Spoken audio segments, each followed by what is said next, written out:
Penchons-nous maintenant sur Encelade, la lune glacée de Saturne, l'un des endroits les plus prometteurs pour la recherche de la vie en dehors de la Terre.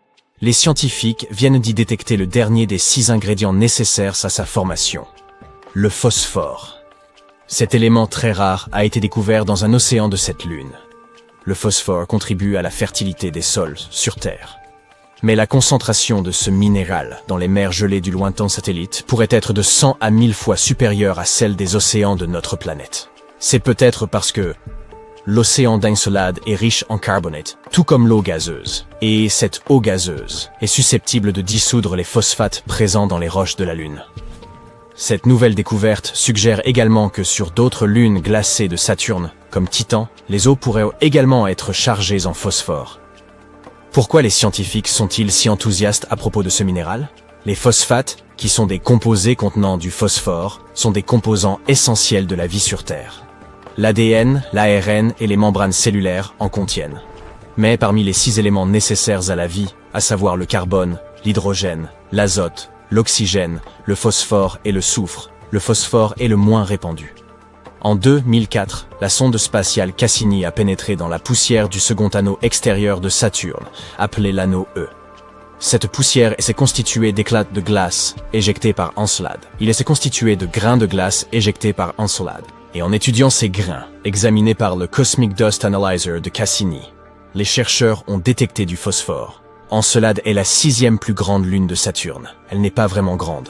Elle ne fait que 500 km de diamètre. Elle serait donc assez petite pour tenir à l'intérieur de l'Arizona. On devrait essayer ça un jour. Il est intéressant de noter que lorsque la sonde spatiale Cassini est arrivée pour la première fois sur Saturne, les astronomes pensaient qu'Encelade serait une boule de glace gelée. Puis, surprise! Ils ont repéré des panaches de particules glacées et de vapeurs d'eau s'échappant de geysers à la surface de cette lune. Il est apparu clairement qu'il existait un océan global entre son noyau rocheux et son enveloppe glacée.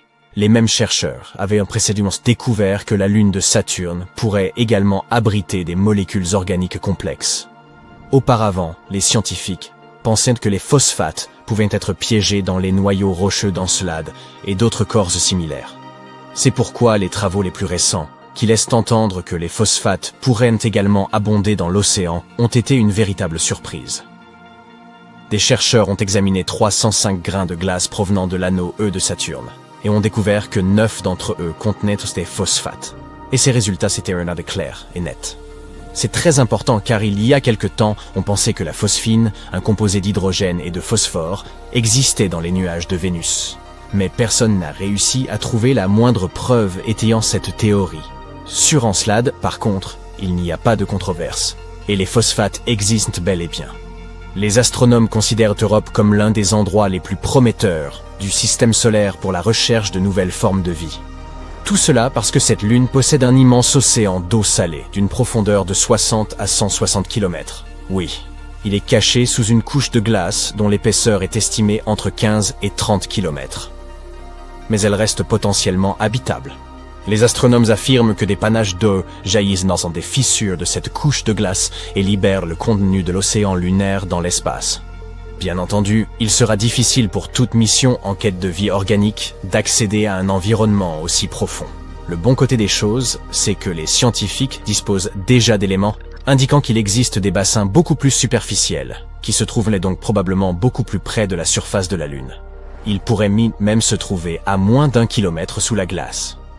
Cette nouvelle est doublement réjouissante. Tout d'abord, elle accroît les chances d'existence d'une vie sur Europe.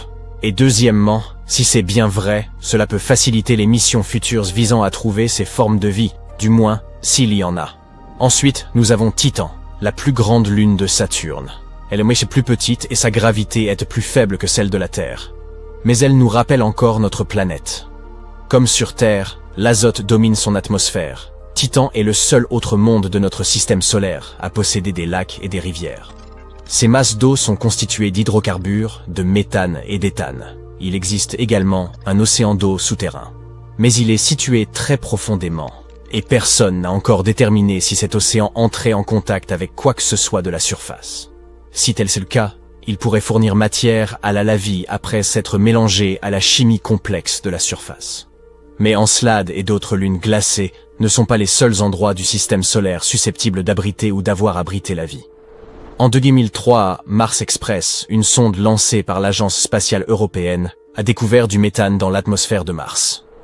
Sur notre planète, la majeure partie de ce gaz atmosphérique est produite par des créatures vivantes, par exemple par le bétail qui digère la nourriture et émet, eh bien, tu sais, des gaz. Cependant, les scientifiques pensent que ce méthane a été stable dans l'atmosphère martienne pendant environ 300 ans.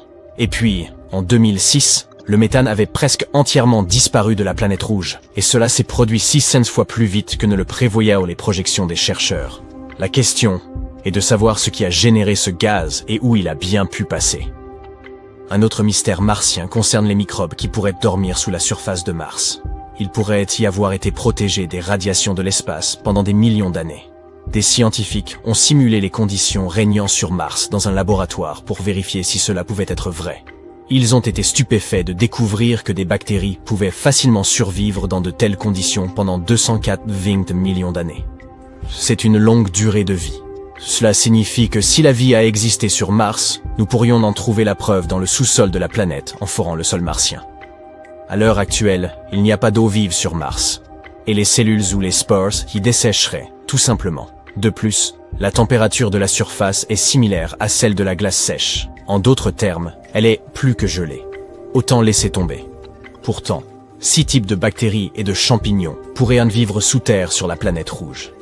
Le plus probable d'entre eux est surnommé Conan la bactérie, en raison de sa nature coriace. Enfin, c'est l'avenir qui nous le dira. Quoi qu'il en soit, si nous ne trouvons pas de vie en dehors de la Terre dans notre système solaire, nous pourrions probablement en chercher sur des exoplanètes. C'est ainsi que l'on appelle les planètes situées en dehors de notre système stellaire. Certaines d'entre elles semblent très prometteuses. L'exoplanète la plus proche de la Terre est Proxima Centauri b. Elle se trouve à seulement 4,2 années-lumière de la Terre. Récemment, les astronomes ont découvert que ce monde pourrait ressembler à la Terre encore plus qu'ils ne l'avaient imaginé. Cette planète est seulement 17% plus massive que la nôtre. Elle est en orbite autour d'une étoile plus faible et moins grande que notre Soleil. Proxima Centauri b se trouve au milieu de la zone habitable de l'étoile. Cela signifie qu'il y a de fortes chances que de l'eau liquide et de la vie existent sur cette planète. Il semble également que l'exoplanète soit verrouillée par son étoile parente. L'un de ses côtés fait face à l'étoile en permanence. L'autre est toujours plongé dans l'obscurité. Les scientifiques n'ont pas encore déterminé si la planète possédait une atmosphère. Elle voyage trop près de son étoile et parcourt son orbite en seulement 11 jours terrestres. Le rayonnement de l'étoile pourrait arracher l'air de la planète. Si tel est le cas, Proxima Centauri b ne devrait pas avoir d'eau liquide à sa surface.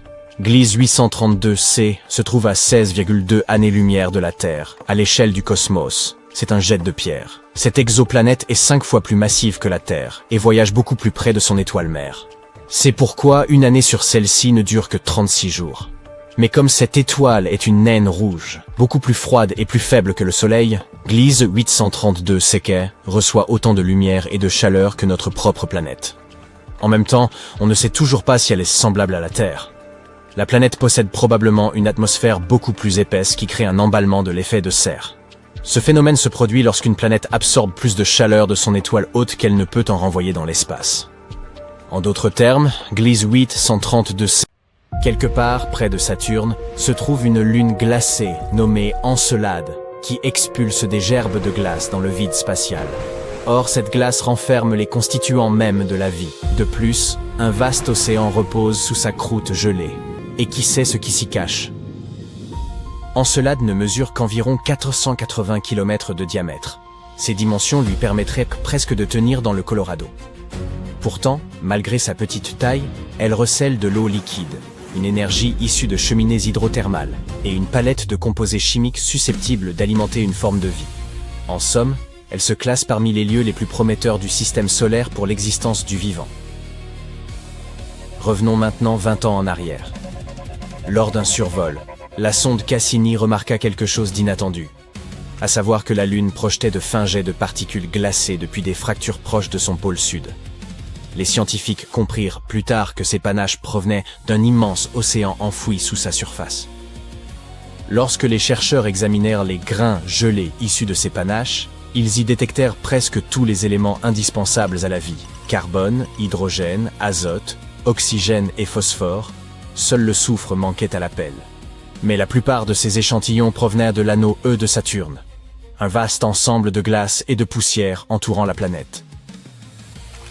Ces particules y demeuraient depuis des décennies, voire des siècles, et avaient sans doute été altérées par les radiations de l'espace. Dès lors, nul ne pouvait affirmer avec certitude que ces ingrédients du vivant provenaient bien d'Encelade elle-même. Mais la situation a désormais évolué. Une étude récente a confirmé que des grains de glace fraîchement projetés par Encelade renfermaient des molécules organiques, dont certaines comportèrent de l'azote et de l'oxygène. Voici comment les chercheurs l'ont établi. En 2008, la sonde Cassini a traversé l'un de ces geysers glacés et a été littéralement aspergée de minuscules particules. Celles-ci ont percuté son détecteur de poussière à la vitesse ahurissante de 18 km par seconde, une rapidité suffisante pour dissocier les molécules et permettre à l'équipe d'en dévoiler la composition réelle. Les scientifiques ont ensuite employé la spectrométrie de masse pour analyser en détail ces grains encore frais. Ils y ont identifié des molécules qui, sur Terre, prennent part à certaines réactions chimiques bâtissant les structures complexes nécessaires à la vie, y compris certaines susceptibles d'inclure de l'azote et de l'oxygène. L'un des chercheurs a estimé que cette découverte démontrait vraisemblablement que ces molécules organiques complexes ne s'étaient pas formées dans l'espace, mais qu'elles provenaient tout droit de l'océan d'Encelade. Un autre scientifique a souligné que de telles molécules pouvaient jouer un rôle notable dans divers processus biologiques. Tout cela suggère qu'Encelade pourrait réellement être habitable. Toutefois, même en l'absence de vie, l'enjeu demeure considérable, car une question légitime surgirait alors. Pourquoi la vie n'apparaît-elle pas lorsque toutes les conditions semblent réunies? L'histoire ne s'arrête pas là. L'Agence spatiale européenne prépare déjà une mission visant à se poser sur Encelade, précisément à son pôle sud, afin de prélever d'autres échantillons et de comprendre ce qui se déroule sous l'immense couche de glace. Le lancement est prévu pour le début des années 2040. Ainsi, dans quelques décennies, nous pourrions enfin déterminer si cette minuscule lune glacée abrite des formes de vie étranges. Néanmoins, Encelade n'est pas l'unique lieu potentiellement habitable répertorié. Certes, les autres se situant bien au-delà des frontières de notre système solaire. Parmi eux figurent 3 possibles super-terres, orbitant autour d'une naine orange voisine. Le terme de super-terre désigne simplement des planètes plus massives que la Terre mais plus modestes que les géantes glacées telles qu'Uranus et Neptune. Des chercheurs de l'université d'Exeter ont établi que ces exoplanètes gravitaient autour de l'étoile HD 48b488, distante d'environ 55 années-lumière. À l'échelle cosmique, c'est presque notre voisinage. Chacune décrit une orbite particulière. L'une effectue sa révolution en 7 jours terrestres, une autre en 38, et la dernière en 151. Fait remarquable, la planète la plus externe pourrait se trouver dans la zone habitable de l'étoile. Cet intervalle privilégié, où il ne fait ni trop chaud ni trop froid, de sorte que l'eau liquide peut y persister sans bouillir ni geler. Cela implique que sa surface pourrait accueillir de l'eau, ce qui en fait une candidate prometteuse pour abriter la vie telle que nous la connaissons. Sur une décennie, l'équipe a recueilli près de 190 mesures d'une précision exceptionnelle grâce à un dispositif de pointe analysant la lumière émise par les étoiles.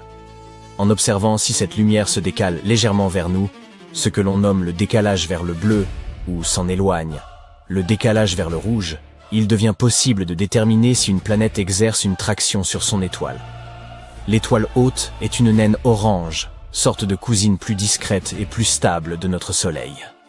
Elle lui ressemble à bien des égards, mais émet moins de radiation que notre étoile naine jaune.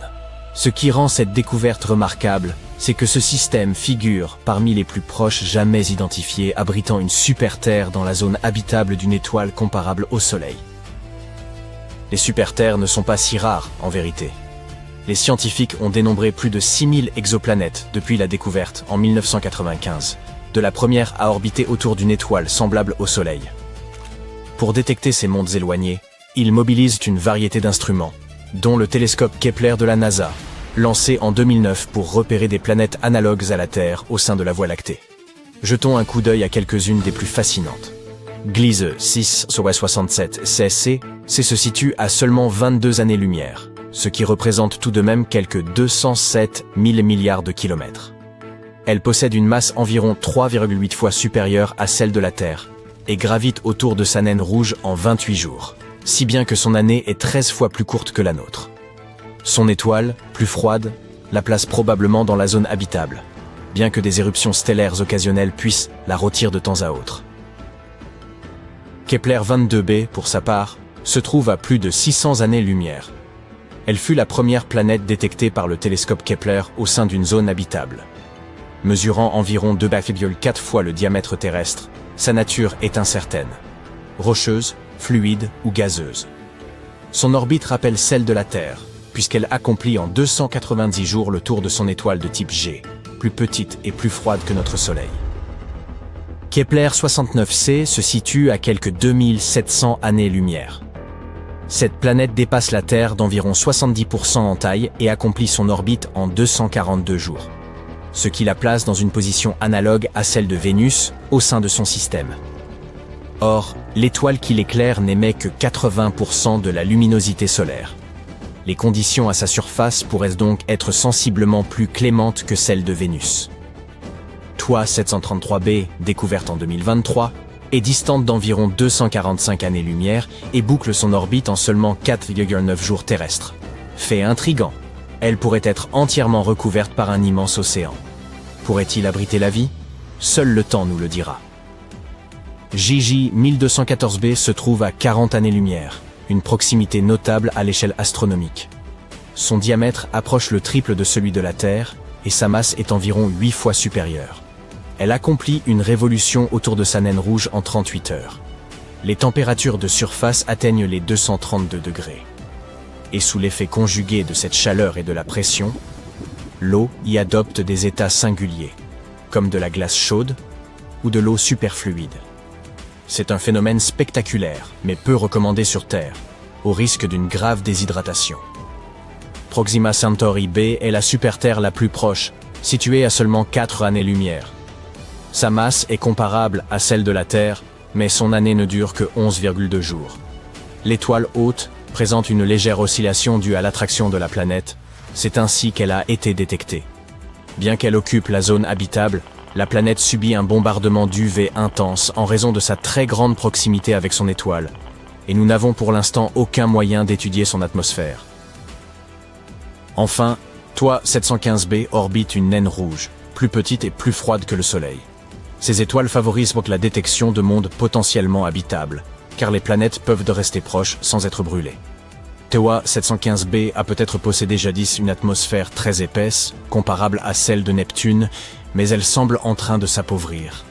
Des observations supplémentaires sont nécessaires pour savoir si elle est devenue un monde rocheux et aqueux. Quoi qu'il en soit, certains de ces corps pourraient abriter des océans, d'autres être excessivement chauds, et quelques-uns s'apparenter à nos lointains cousins cosmiques. Chaque découverte affine cependant notre compréhension du cosmos et pourrait, un jour, permettre que l'on foule l'une de ces super... Supposons que l'humanité soit confrontée à une énorme menace venue de l'espace.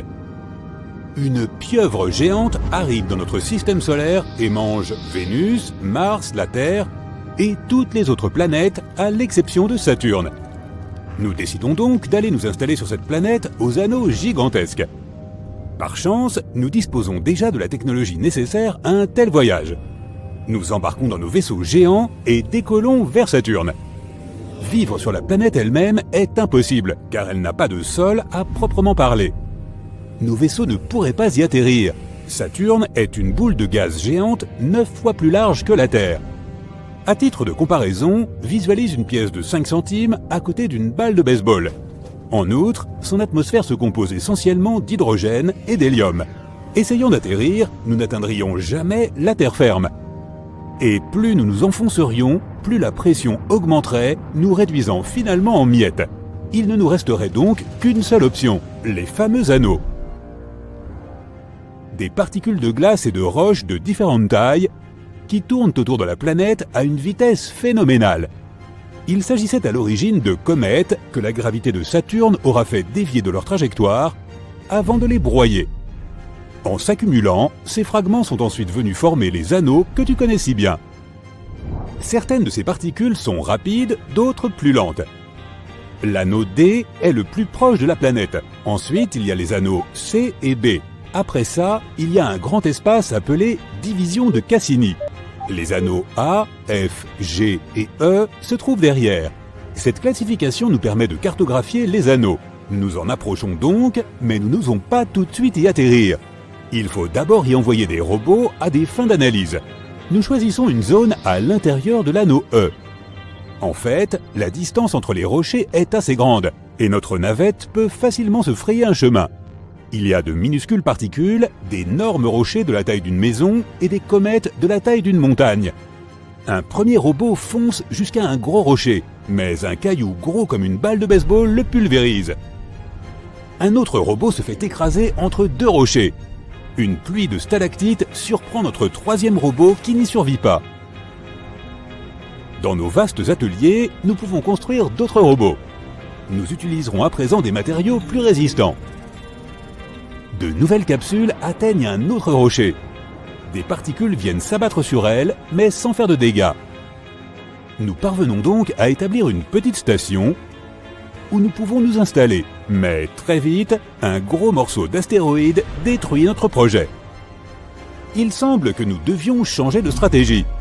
Nous scannons le voisinage de l'anneau E et calculons les trajectoires de ces milliards de pierres.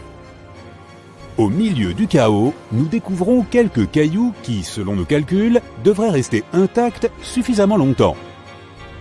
Nous atterrissons sur ces gros rochers et commençons à nous y installer. Nous construisons des stations alimentées en électricité par de puissantes batteries.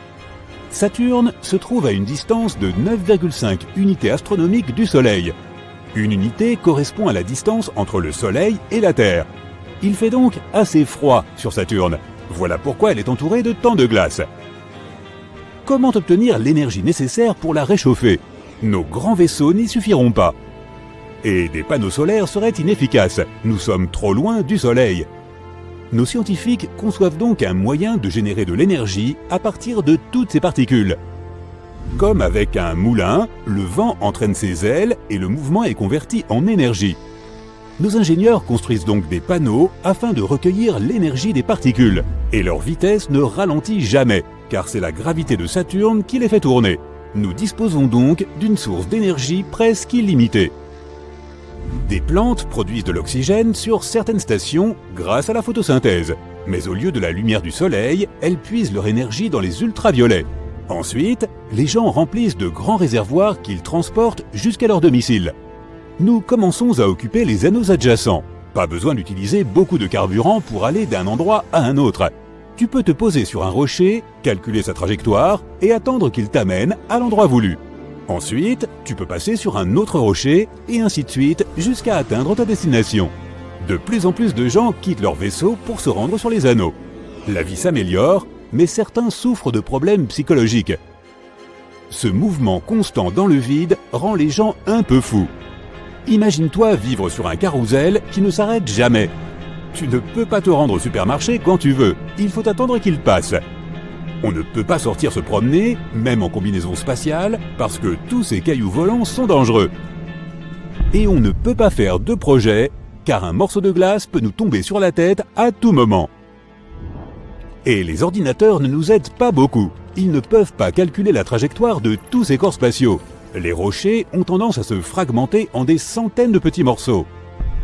De nouvelles comètes arrivent tout le temps et s'ajoutent aux anneaux. Tout cela nourrit un sentiment d'incertitude et d'anxiété. Et puis il fait sombre, froid et on se sent très seul dans ces anneaux. Tu voulais construire une base sur un objet spatial? Ton meilleur ami a atterri sur un autre rocher distant de quelques kilomètres. Puis un morceau de glace a percuté son rocher, augmentant sa vitesse. Quelques jours plus tard, ton ami est déjà très loin. Et ça se produit en permanence. Le seul moyen de changer de vie est de s'installer sur l'une des lunes de Saturne. La planète en compte 83. On en a déjà identifié et nommé 63 et nous suspectons l'existence de 20 lunes de plus. Chacune est un monde unique.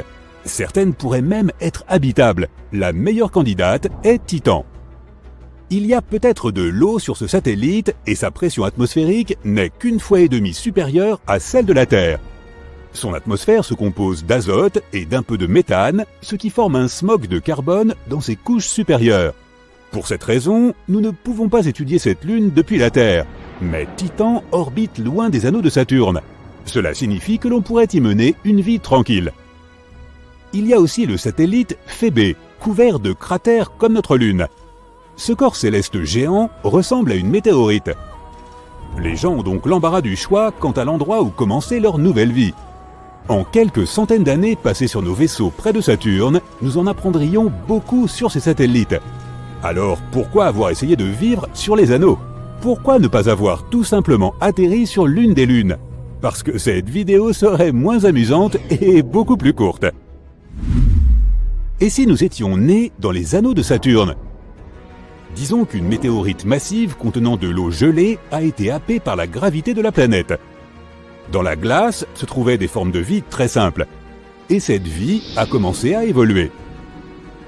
Imaginons que le gros rocher ait réussi à rester intact pendant des centaines de millions d'années. À un moment, les humains seraient apparus. Bien sûr, ils seraient très différents. Tout d'abord, la force gravitationnelle y est moindre. Ils seraient donc plus grands, mais moins forts. Leur peau serait pâle à cause du manque de lumière, mais très résistante en raison du froid. Les particules de glace et tout le sable volant dans l'espace rendraient leur peau dure et rugueuse. Vêtus d'une telle armure organique, sans pesanteur, ils sauteraient d'un rocher à l'autre à la recherche d'eau et de nourriture. D'ailleurs, ce serait là le principal problème. Comment les gens survivraient-ils sans oxygène dans le vide de l'espace? Où trouveraient-ils de quoi manger? Les anneaux de Saturne sont un endroit plutôt dangereux. Si même une forme de vie très simple ne peut y survivre, comment l'être humain le pourrait-il? Par conséquent, même en théorie, la présence d'animaux évolués y est impossible. Saturne n'est pas la seule planète à posséder des anneaux. Neptune, Uranus et Jupiter en ont également. Étonnant, n'est-ce pas? Même si Neptune est très éloigné, nous avons pu observer ces anneaux avec une clarté inégalée au cours des 30 dernières années. Et regardez cette bonne vieille Uranus. Elle possède 2 systèmes d'anneaux. Le système interne est composé de 9 anneaux principalement gris foncé et assez étroits.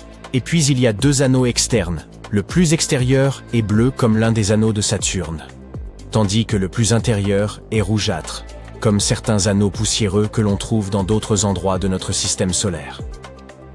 Jupiter n'est pas mal non plus. Ces anneaux sont constitués de petites particules de poussière, et ils sont si peu visibles que nous ne pouvons les voir que lorsqu'ils sont éclairés par le soleil ou lorsque nous les observons directement dans la lumière infrarouge. L'histoire de la formation des anneaux de Jupiter est intéressante. La poussière dont sont constitués les anneaux s'est formée lorsque des micrométéores, de minuscules morceaux de roches et de débris, sont entrés en collision avec les petites lunes qui entourent Jupiter. Comme on pouvait s'y attendre, ces impacts ont fait des dégâts et ont projeté pas mal de poussière dans l'espace. Jupiter a manifestement saisi l'occasion de se doter de jolis anneaux en capturant cette poussière dans son orbite. Ces particules sont très petites. Lors d'impacts plus importants, la gravité ramène généralement les plus gros morceaux à la surface des lunes elles-mêmes. Ces micrométéores continuent de frapper ces satellites et d'ajouter de la poussière aux anneaux de Jupiter, qui restent donc toujours passablement neufs. D'accord, c'est une bien belle histoire, mais aucune de ces planètes ne possède d'anneaux aussi spectaculaires que ceux de Saturne. Ceux-ci sont constitués de petites particules de glace, de roches et de poussière, qui viennent probablement d'astéroïdes, de comètes ou de lunes qui se sont brisées avant même d'avoir atteint Saturne, et ce en raison de sa forte gravité. La particularité des anneaux de Saturne réside dans le fait qu'ils sont constitués de nombreuses particules qui réfléchissent beaucoup de lumière. C'est pourquoi ils sont visibles pour nous, même avec un télescope ordinaire utilisé par des astronomes amateurs. Lorsque nous regardons dans notre télescope, nous voyons clairement les anneaux parce qu'ils sont grands et brillants.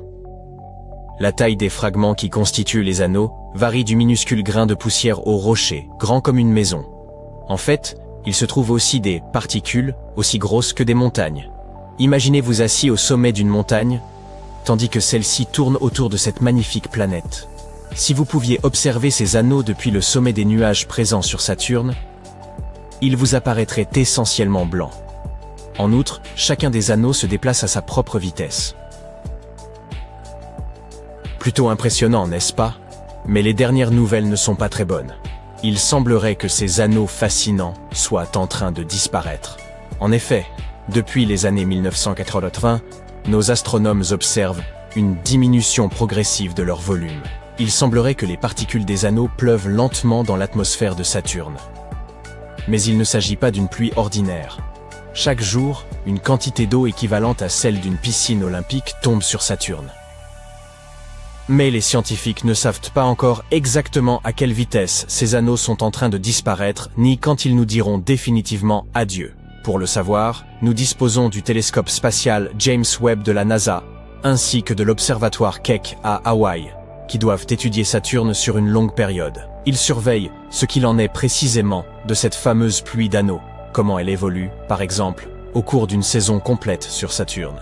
Cela représente environ 7 années terrestres. Une grande quantité de matière tombe en permanence sur Saturne. Entre 400 et 2800 kg de glace se déversent sur la géante gazeuse à chaque seconde. Cela a pour effet de réchauffer sa haute atmosphère. Si ce phénomène se poursuit à ce rythme, les anneaux de Saturne pourraient disparaître dans environ 300 millions d'années. Espérons que l'humanité aura droit à au moins un tour de montagne russe avant qu'il ne soit trop tard. Si 300 millions d'années vous semblent longs, c'est relativement bref pour l'univers. Mais ce rythme pourrait ralentir au fil du temps. Les anneaux pourraient donc avoir jusqu'à 1 milliard d'années devant eux.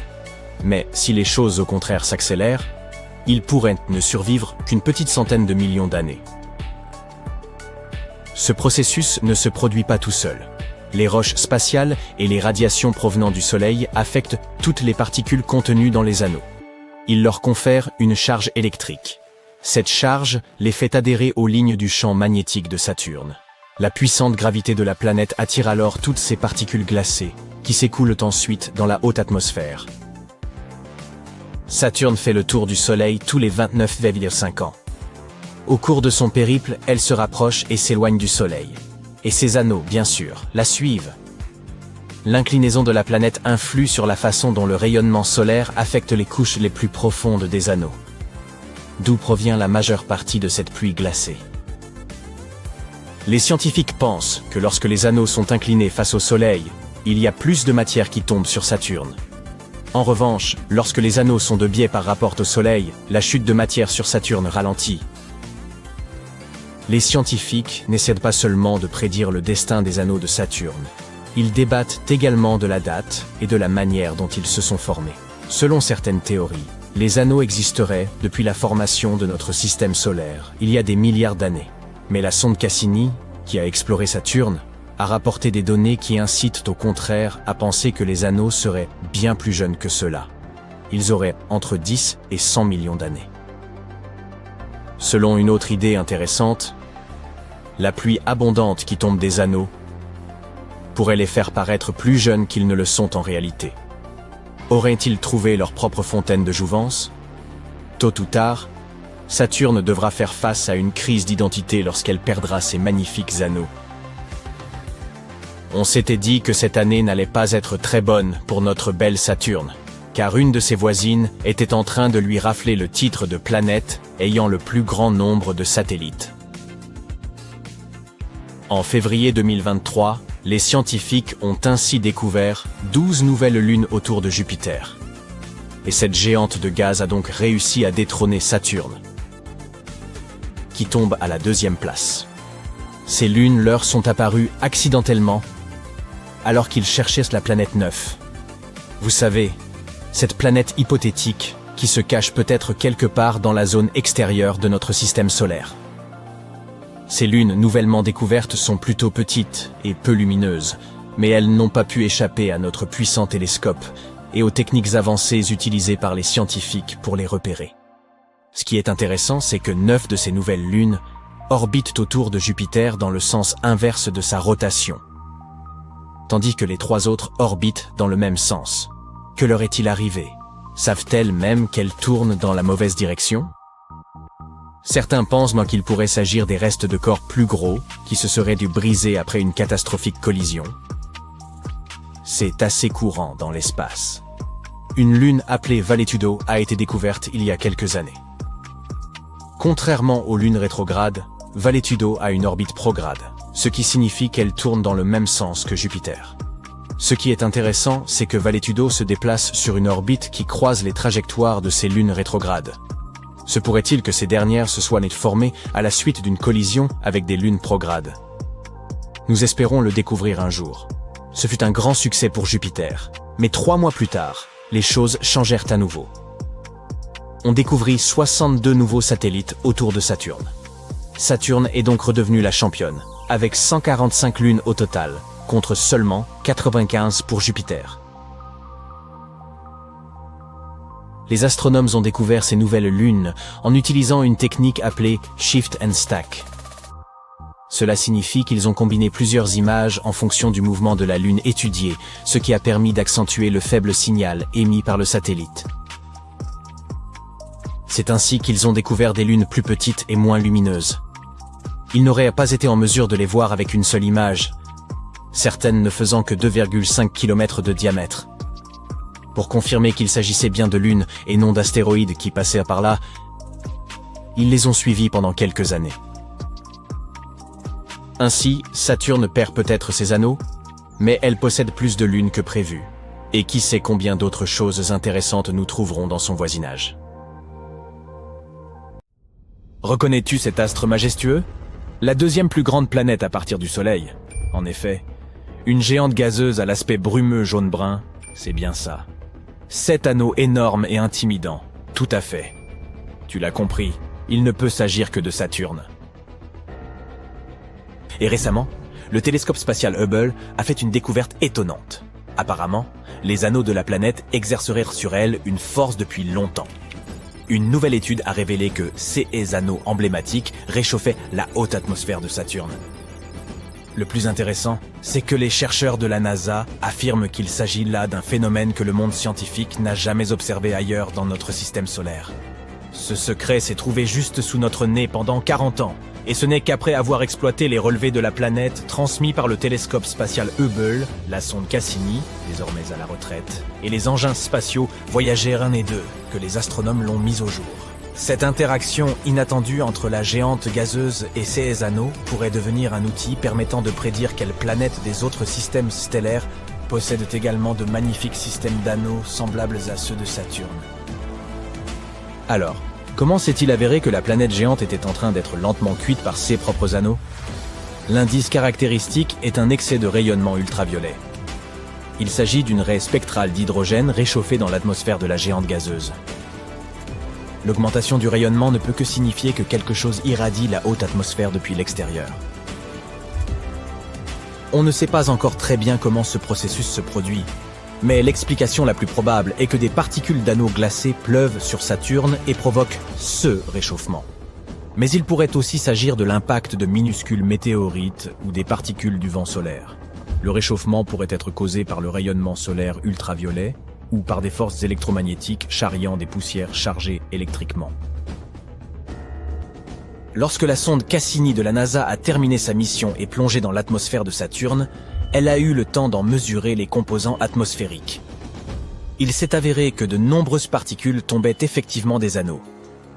Mais dans tous les CA, ce processus de chauffe se produit grâce à l'influence du champ gravitationnel de la géante gazeuse.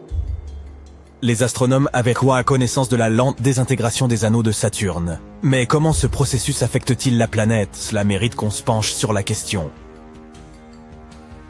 Bien, te souviens-tu de la sonde Cassini de la NASA dont on a parlé précédemment? Pendant plus d'une décennie, elle a étudié Saturne, partageant des clichés de la géante gazeuse et de ses lunes glacées.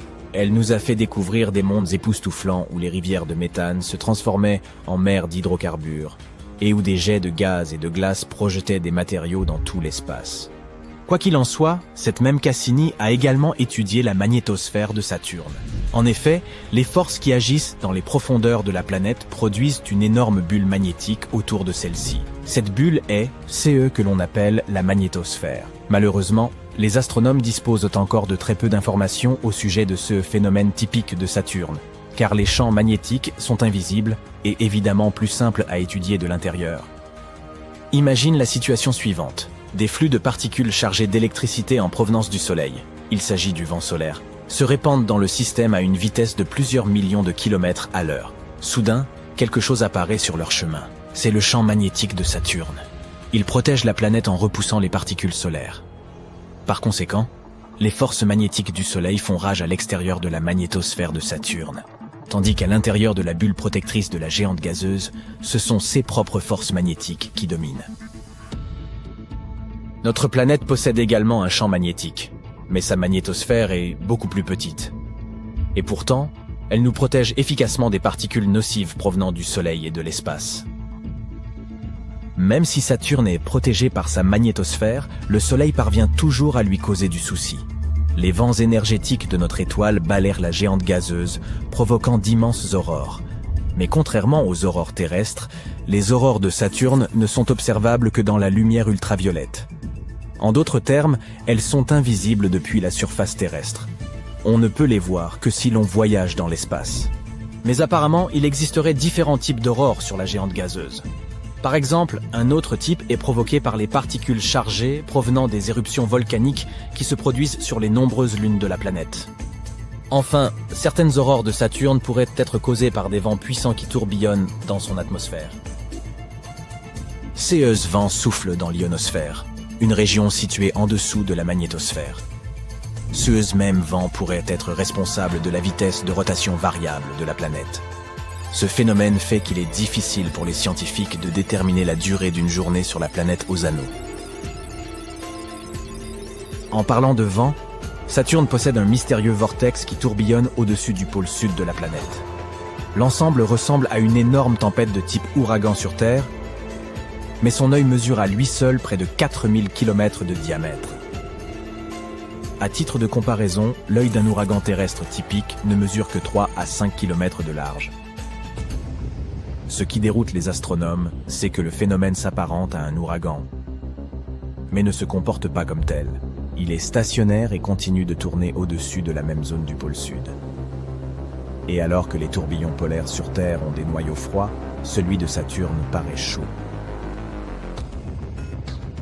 Et maintenant, prépare-toi à une autre surprise que Saturne nous a préparée. Sur une image envoyée à la Terre par le télescope spatial Hubble, on peut voir deux taches sombres sur le côté gauche des anneaux de la planète. Ces taches sont surnommées des spokes. Certains les ont comparées à des rayons de bicyclette. L'ombre et la forme des spokes varient. Ils peuvent sembler sombres ou clairs, cela dépend de l'angle et de l'éclairage. Parfois, ils peuvent même ressembler à des taches plutôt qu'à une forme classique de rayon radial. Ils ne durent pas non plus très longtemps, mais la bonne nouvelle, c'est qu'ils devraient être de plus en plus nombreux au fur et à mesure que nous nous rapprocherons du 6 mai 2025. C'est à cette date que se produira l'équinoxe d'automne sur Saturne. À l'échelle terrestre, c'est le moment où le Soleil se trouve exactement au-dessus de l'équateur de la planète, et où le jour et la nuit atteignent leur durée moyenne. Mais sur Saturne, c'est un peu différent. Comme notre planète, Saturne est inclinée sur son axe. C'est pourquoi elle connaît 4 saisons. Mais comme l'orbite de la géante gazeuse est beaucoup plus grande, chacune de ces saisons dure environ 7 années terrestres.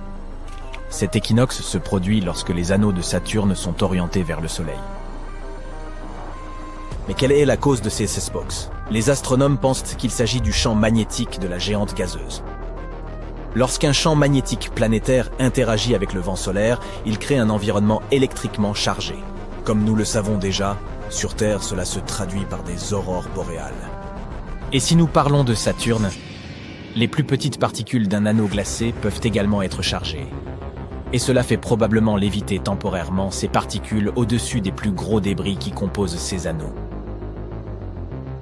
Les spokes des anneaux de Saturne ont été repérés pour la première fois par la mission Voyager de la NASA. Cela s'est passé au début des années 1980. À l'époque, nous ne savions pas qu'il s'agissait d'un phénomène saisonnier.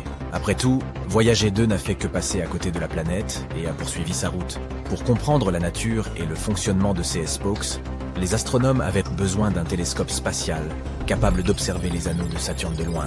C'est là qu'intervient Hubble. Le dernier équinoxe sur Saturne a eu lieu en 2009. C'est à cette époque que la sonde spatiale Cassini orbitait autour de la géante gazeuse. Elle a envoyé de nombreuses images étonnantes à la Terre, et elle a réussi à prouver assez rapidement que les spokes n'étaient pas dus à une quelconque interaction gravitationnelle avec Saturne. Pas plus qu'à l'influence des lunes et des petits satellites de la géante gazeuse qui jalonnent les anneaux de la planète. Dès 2005, Cassini a été en mesure de confirmer que les Spokes étaient liés au champ magnétique de Saturne. Et même si cette mission s'est achevée en 2017, aujourd'hui encore, Hubble continue sa surveillance à long terme des changements à la surface et autour de Saturne. En dépit de toutes ces observations, les astronomes ne peuvent toujours prédire ni le début ni la durée de vie de ces Spokes. Fort heureusement, les anneaux proéminents de Saturne constituent un laboratoire idéal pour étudier ce phénomène. En effet, même si les autres géantes gazeuses du système solaire possèdent également des anneaux, Attention, attention, quelque chose de très excitant se passe sur Saturne. C'est ce qu'on appelle la saison des rayons. Et non, la planète ne se transforme pas en une gigantesque roue gazeuse. Laissez-nous vous éclairer sur ce phénomène captivant. Chaque année, le télescope spatial Hubble de la NASA consacre une partie de son temps à l'observation de Saturne. Cette géante gazeuse est la seconde plus grande planète du système solaire. Et ce corps céleste nous réserve encore des surprises. Prenons par exemple l'une des images récentes de la planète Saturne. Vous voyez ces stries floues, elles indiquent le début de la saison des rayons, plus connue sous le nom de Spokes. À l'instar de notre planète, Saturne est incliné sur son axe, ce qui lui confère 4 saisons distinctes. Cependant, en raison de l'ampleur colossale de son orbite, chacune de ces saisons dure environ 7 années terrestres. C'est un point crucial à garder en tête. Pour saisir le concept unique de cette saison saturnienne, nous devons parler de l'équinoxe.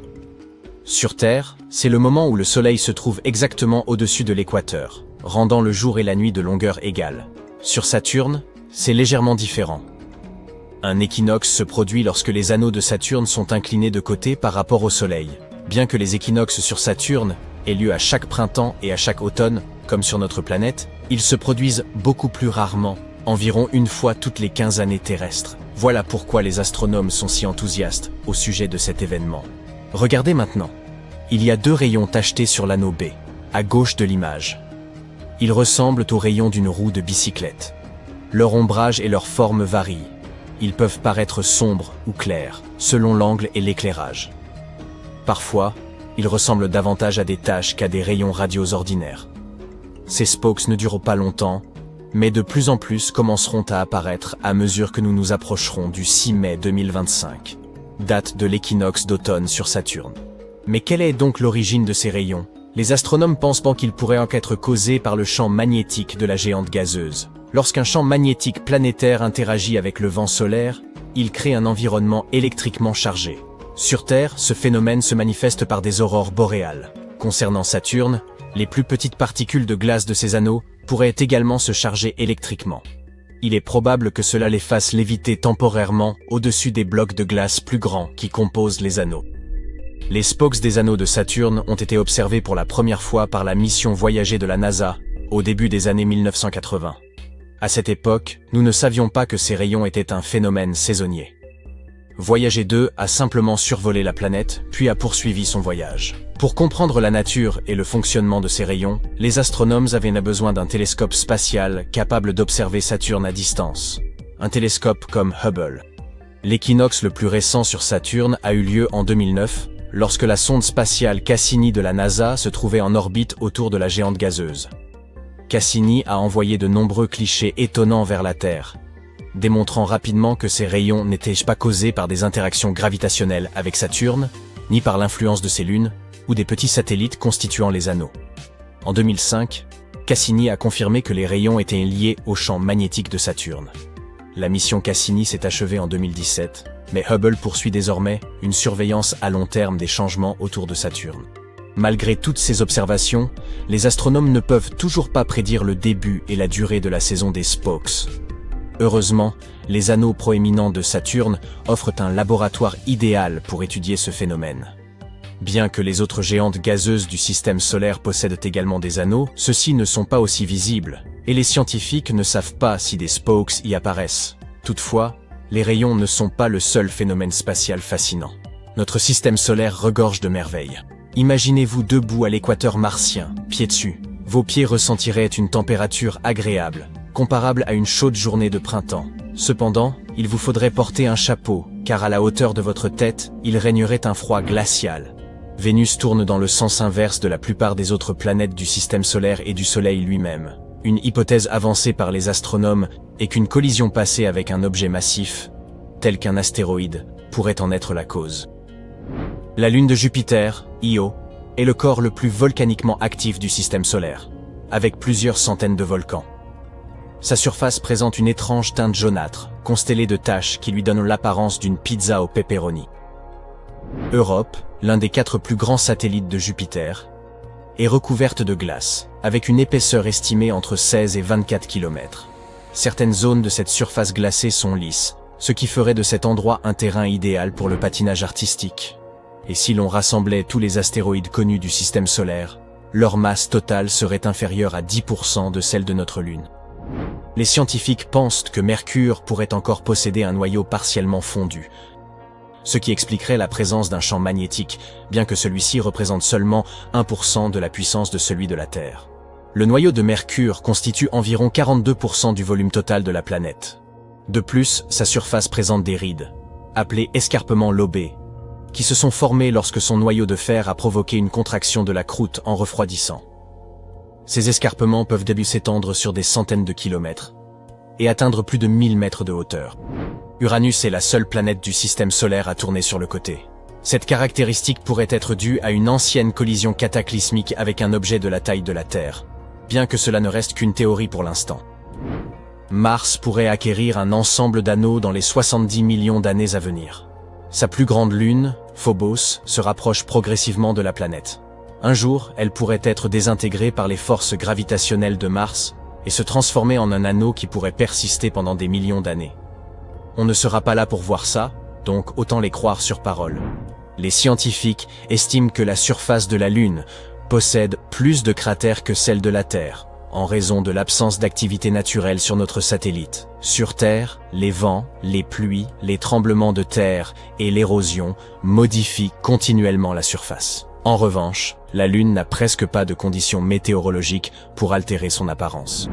Saturne est la planète la plus aplatie du système solaire. Elle est comprimée au pôle, avec un équateur situé à environ 6400 km plus loin du centre de la planète que les pôles. Le télescope spatial Hubble, qui pèse presque autant que 2 éléphants d'Afrique mâles et est aussi long qu'un grand bus scolaire, on dirait le début d'une blague, a réalisé près de 1,5 million d'observations depuis son lancement en 1990. Ces données ont permis aux astronomes de rédiger environ 15 000 articles scientifiques. Tout ce qui se trouve sur Terre et tout ce que les gens peuvent observer dans l'espace à l'aide de télescopes est considéré comme de la matière normale, composée d'atomes et de molécules, et ne représente que moins de 5% de l'univers. Près de 68% est constitué d'énergie sombre, et les 27% restants sont de la matière noire. Est-ce vraiment important? Oui, tout à fait. Saturne possède un vortex mystérieux qui tourbillonne au-dessus de son pôle sud. Ce phénomène ressemble à une énorme tempête de type ouragan, mesurant près de 8000 km de diamètre, soit les 2/3 du diamètre de la Terre. Ce qui intrigue les astronomes, c'est que bien que ce vortex ressemble à un ouragan, il ne se comporte pas comme tel. Saturne est également la seule planète du système solaire moins dense que l'eau. En d'autres termes, si vous trouviez une baignoire assez grande pour contenir cette géante gazeuse, elle y flotterait comme un canard en caoutchouc. Les tremblements de lune ne se produisent pas aussi fréquemment que les tremblements de terre. Mais lorsqu'ils se produisent, ils se manifestent plus près du centre du satellite. Les scientifiques pensent que ces tremblements de lune pourraient être causés par la gravité de la Terre et du Soleil. L'une des lunes de Saturne, Japet, présente un étrange motif bicolore. Les 2 hémisphères de la Lune sont très différents. L'un est clair tandis que l'autre est étonnamment sombre. Les scientifiques n'ont pas encore élucidé ce mystère. La seule ceinture d'astéroïdes connue des astronomes dans le système solaire se trouve entre Mars et Jupiter. Des milliers d'astéroïdes occupent cette zone. Ce sont des objets solides de forme irrégulière et de taille variée, chacun bien plus petit qu'une planète. Les scientifiques ont analysé la composition chimique de certains météorites retrouvés dans le désert du Sahara, en Antarctique et ailleurs. Il s'avère que certaines de ces roches ont une origine martienne, tandis que d'autres proviennent de la Lune ou de la ceinture d'astéroïdes. Des astronomes viennent d'annoncer qu'ils pensent avoir trouvé des signes de vie sur une planète située en dehors de notre système solaire.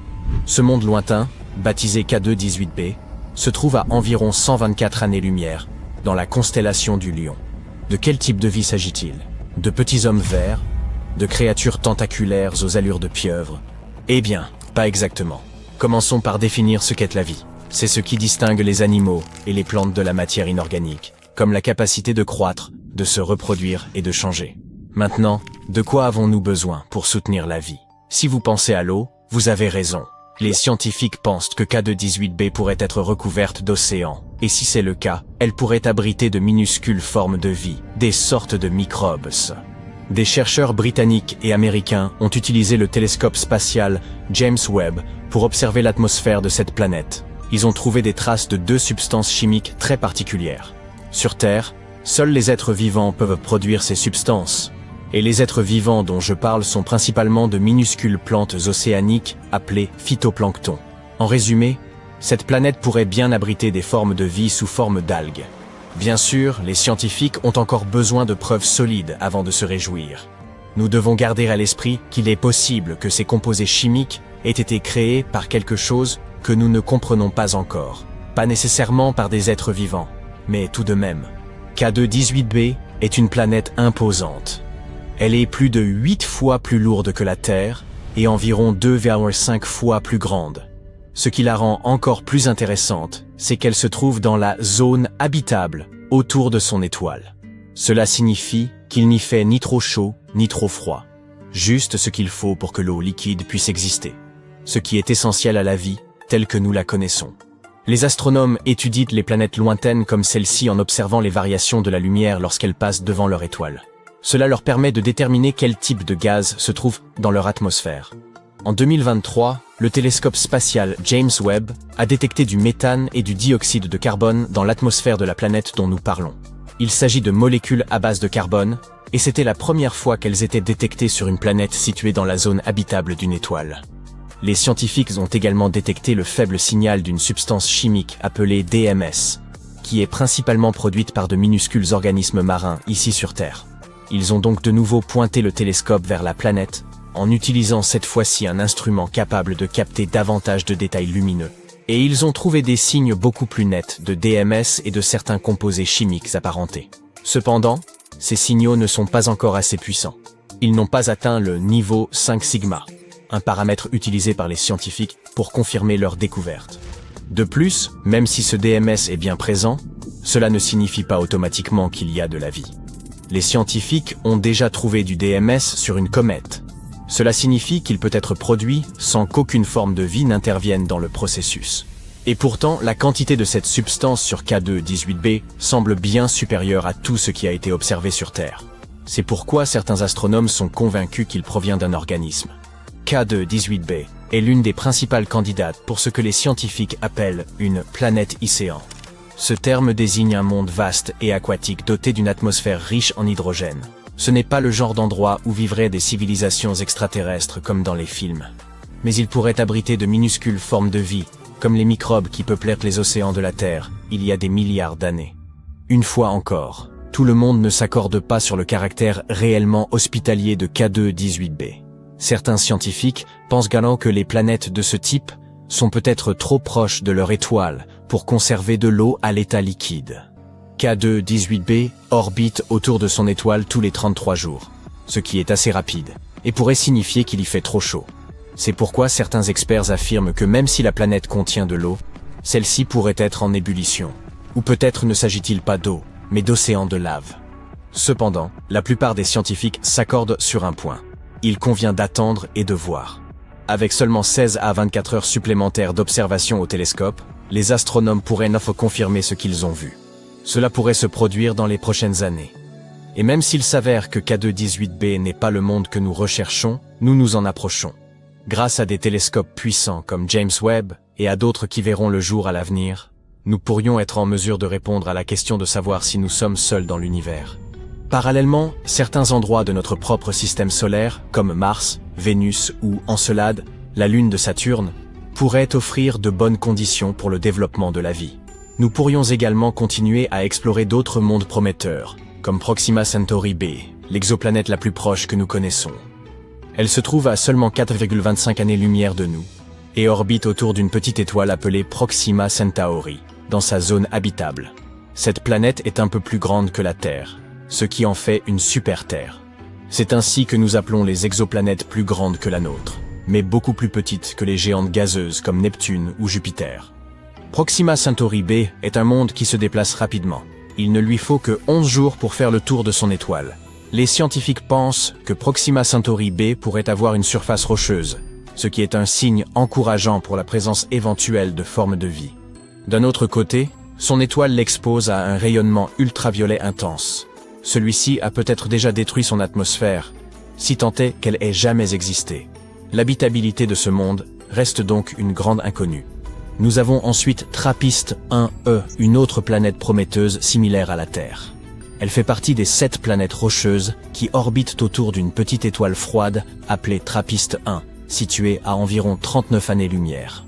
Découverte en 2017, elle pourrait être l'un des endroits les plus prometteurs pour découvrir de la vie en dehors de la Terre. Cette planète est en réalité un peu plus petite que la Terre, avec une masse équivalente à environ la moitié de celle de notre planète. Elle effectue une orbite autour de son étoile en seulement 6,1 jours, ce qui est extrêmement rapide par rapport à nos 365 jours. La taille et la densité de la planète suggèrent qu'elle possède une surface rocheuse, ce qui est un autre facteur clé lorsqu'on parle d'habitabilité. Même si TRAPPIST-1e est très proche de son étoile, celle-ci est assez faible et froide, de sorte que la planète pourrait avoir un climat stable, similaire à celui de la Terre.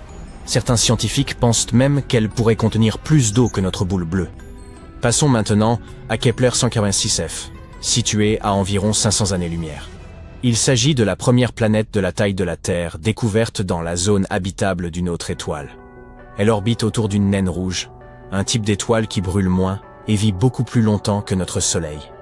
Cela signifie que Kepler 186f pourrait bénéficier de conditions stables pendant des milliards d'années, laissant ainsi à la vie tout le temps nécessaire pour se former et évoluer. La planète ne reçoit qu'environ un tiers de la lumière solaire que reçoit la Terre, elle serait donc probablement plus froide, mais suffisamment chaude toutefois pour empêcher l'eau de geler. Elle semble également être une planète rocheuse, tout comme la Terre, ce qui augmente ses chances d'abriter la vie.